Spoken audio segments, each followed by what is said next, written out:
Hey guys, I'm Brandon Jaggers, and I am the lead singer and songwriter for Vedra. Today we're going to be talking about the lyrics and the story behind our latest single, Don't Give Up on Us.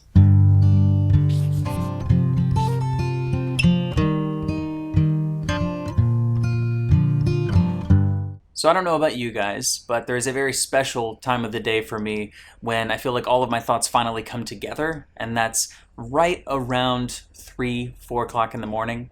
It's the most terrible time to feel the most inspired, unless you're really into staying up late, and it's not really me. But what I find is sometimes my mind does the work of forcing me to get up without me even having to try. And this was one of those nights. I was struggling to sleep, and so I picked up my guitar and I was playing kind of lazily. I lived in an apartment at the time, and it was about 2.5, 3 years ago, and I didn't want to wake anybody up, so I was just kind of playing something really quiet, and I just picked a couple of chords. It wasn't anything that I had played before, and I just kind of started this finger style pattern and started working through it and humming along to it. And eventually I landed on a melody and started doing that songwriting thing where you just kind of like say random words. It's never really English. If you guys are songwriters, you know exactly what I'm talking about. And so I just kind of started working my way through that. And the first line of the entire song, when I was younger, I was made to believe in a God that I feared and to get down on my knees. That was the very first thing that I laid out. And the rest of the song just kind of came from there. Now, generally, I am a very positive person. I'm a really upbeat person, but I feel like when I write, it's kind of these pockets of generally kind of lower periods in my life. And I feel like that is what songwriting is for me, is like this small little bit of therapy, I guess. And over the last 5 or 6 years, I've been struggling a lot with, coming into adulthood and coming to terms with the fact that I'm an adult, which sounds like a silly thing, but I thought of myself as a kid for so long. And as with most of us who have made it through our 20s, you have to go through all this shit before you get to the other side and before you start to kind of realize who you are. And in the last couple of years, I have started to become who I am, and the insecurities are kind of, going away, and the thinking of myself as one thing and then realizing that I'm a different thing, that's kind of going away. But the EP that we're working on right now, most of those songs are very much from the mindset of me really coming to the other side of this hill of just, the shit that you deal with in your 20s, the bad stuff and the dealing with insecurity and the, beating yourself up a lot and all of the hard things that you have to figure out as an adult and figure out on your own. When I was younger, I was made to believe in a God that I feared, and to get down to pray on my knees. Well, I found religion in your arms of all things. I failed as a Christian, but a damn good lover I'll be. So the first verse is a lot about my experience with religion, my personal experience and journey with religion. And I grew up in a family that wasn't overly religious, but I was certainly exposed to it, and I learned about it in school, and I sought to learn about it, and I struggled a lot with religion, specifically Christianity, because historically it's been used as a weapon. And what I struggled with was wanting to kind of rectify the two conflicting sides of Christianity. This really loving side that you hear about, and then the reality of people and of humans and the way that Christianity has historically been used. And so this first verse is about that. It's about me coming to terms with what my personal spiritual journey is. And right around the time that I was figuring that out is the time that I met my wife.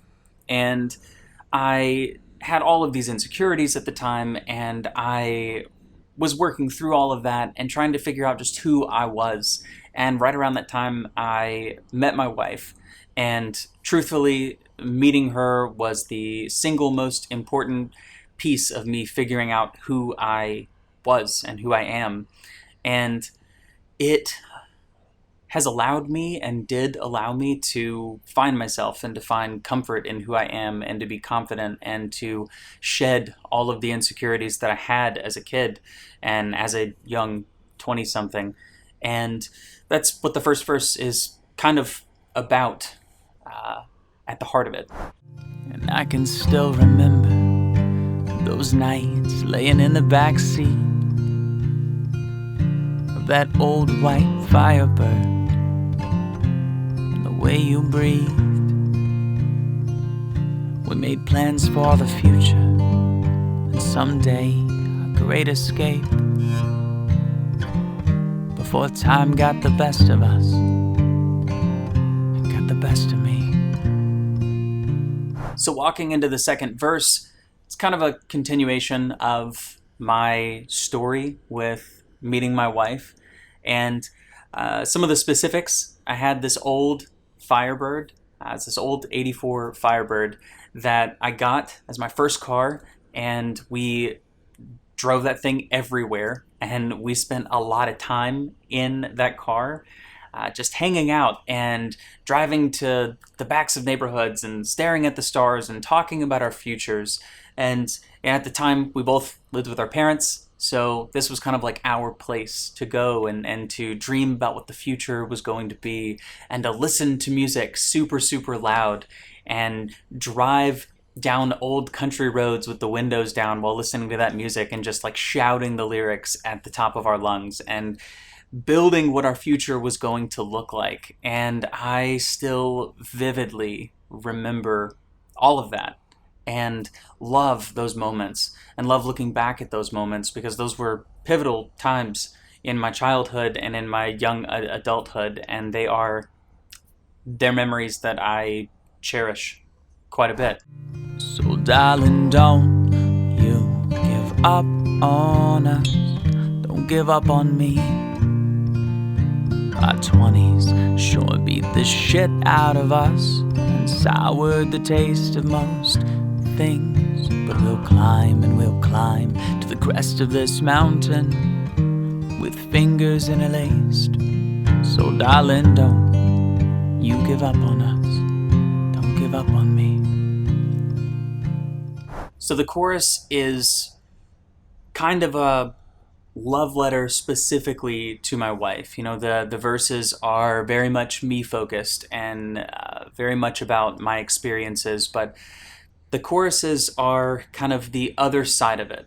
The verses take place early in my life, and they are the pivotal moments that kind of got me to where I am now, but the chorus is me finally on the other side of that. And you know, it sounds a lot sadder than it is, but the reality is, you know, you go through a lot of stuff in your 20s, and I could not imagine going through becoming an adult and everything that comes with that, all of the challenges and the hardships. I couldn't imagine any of that without my wife, and I have spent a lot of time recently coming to terms with who I am, and some of that comes with disappointment for what I dreamt that I was going to be when I was a lot younger.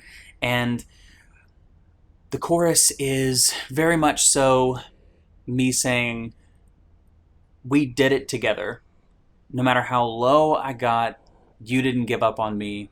No matter how low things got for you, I never gave up on you. And we were there, and we carried each other through all of it. and we were perfect partners and best friends, and we we didn't give up on each other. And I know that's quite on the nose for what the song's called, but that's that's what that chorus is about, and that's what this song is about. It's when the whole world was beating us down, because it does to everyone. I had a best friend in my corner every step of the way, and some aren't that lucky, but I did get that lucky, and we did it as a team, and we got through the other side. And getting through all of that is certainly something that we all have to do. You know, for some, maybe your 20s are easier than others. We're all on our own individual journeys, but I got through mine, and I know who I am now, and I have gotten to the other side, and I'm confident, and I know who I want to be, and I can see perfectly the next 10 years and 5 years ahead of me. And I know that I'll be there with my wife every step of the way. And even when things get hard, because they will continue to get hard, because that's life, it doesn't stop after 20, we'll be there as a team. And we won't give up on each other. And I couldn't imagine it any other way.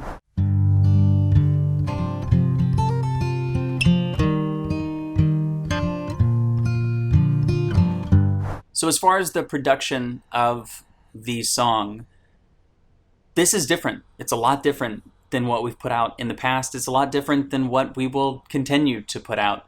I am a huge fan of just these big, dynamic songs.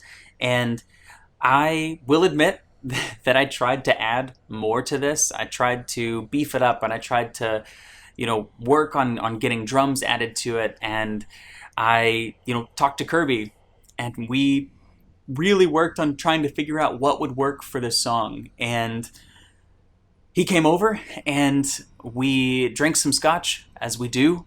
And it's something that we used to do a lot when we lived together. And we drank some scotch, and we worked through different ideas. And I knew for a fact that I wanted cello in it. I didn't want it to just be guitar, and I didn't want to write a bridge. I felt like I said enough that I just wanted the music to kind of create this pocket for reflection. And that's what the bridge is. The bridge is that perfect little pocket for reflection. And I knew that I needed some instrument, and I'm in love with the cello, and Kirby knows that. And so he came over, and we started working through different notes, and I had a couple of melodies written, and he came through and started working through different variants of that, and we landed on something that we really liked. And so we stopped, and I saved it, and I'd done some light mixing to it. I exported it, put it in a folder somewhere, and just left it alone. Fast forward to a couple of months down the road, maybe more, and I decided that I wanted to go back to it, and I wanted to see if I needed to tweak it, work on some maybe of the layers, work on maybe adding things.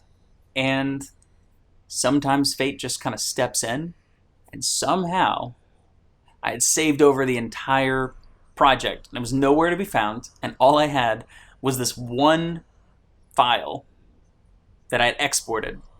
And the fun thing in that file, the fun thing that made it into the final track, is that I have this breath in the bridge that's kind of out of nowhere. It really doesn't belong there. But when I recorded it very shortly after I wrote it, and I was still kind of in the same headspace.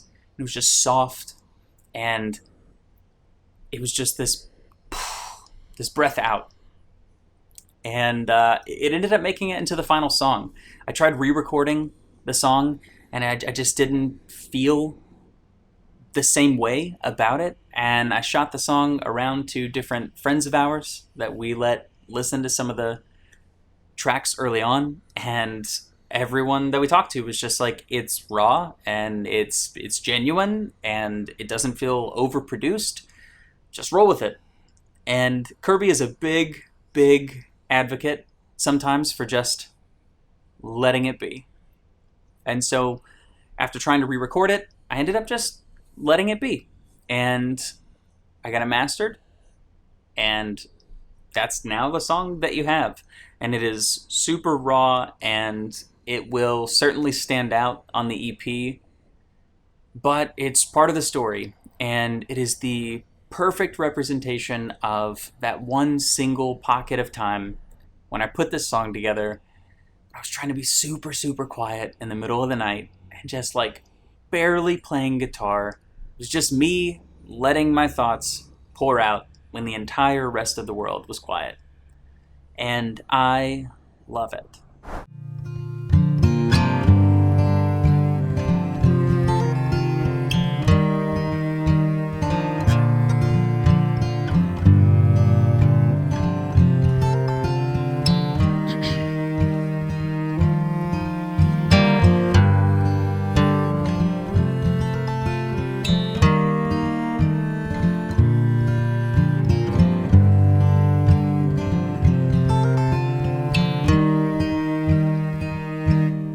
When I was younger, I was made to believe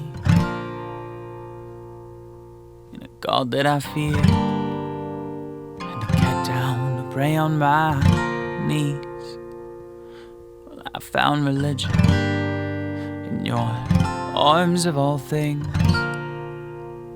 I failed as a Christian, but a damn good lover I